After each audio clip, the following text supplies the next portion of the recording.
Les avantages et inconvénients de tous ces types de poses. Si on commence par la pose en nature inclinée, l'avantage qu'elle va avoir, c'est qu'elle va permettre de bénéficier d'un angle d'inclinaison de l'installation par rapport à la position du soleil. Il y a une bonne aération du fait que ça soit surimposé. En termes d'inconvénients, il faut un accès au toit pour faire la maintenance. Donc forcément, il va falloir sortir l'échafaudage, etc. pour pouvoir faire la maintenance. Pour les poutres en toiture plate, les avantages qui ne remettent pas en cause l'étanchéité du toit, facile à installer, s'entretient sans aucune difficulté.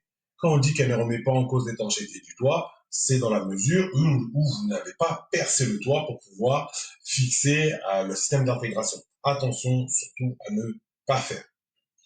Et les inconvénients, c'est un espace qui est forcément limité. Pour l'intégration au bâti, qui a rendu qui est un peu plus esthétique, il y a une double solution énergétique de production d'électricité et en même temps on peut faire la rénovation de la toiture quand le budget nous le permet. Il y a des aides à l'isolation et à l'étanchéité du toit. Ça, c'était avant. Aujourd'hui, ça se fait moins. Par contre, l'inconvénient, c'est l'échauffement des panneaux solaires qui affecte négativement le rendement, donc la production d'énergie. Et pour finir, l'avantage et l'inconvénient sur la pose au sol.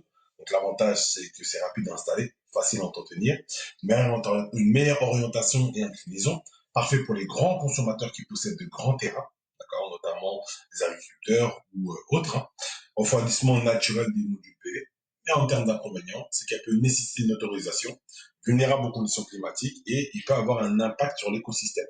C'est pour ça que quand on fait une installation au sol, il y a toujours, surtout quand c'est des grandes surfaces, il y a toujours une enquête au niveau de la population, une enquête au niveau de l'écosystème pour voir si ça ne va pas l'impacter.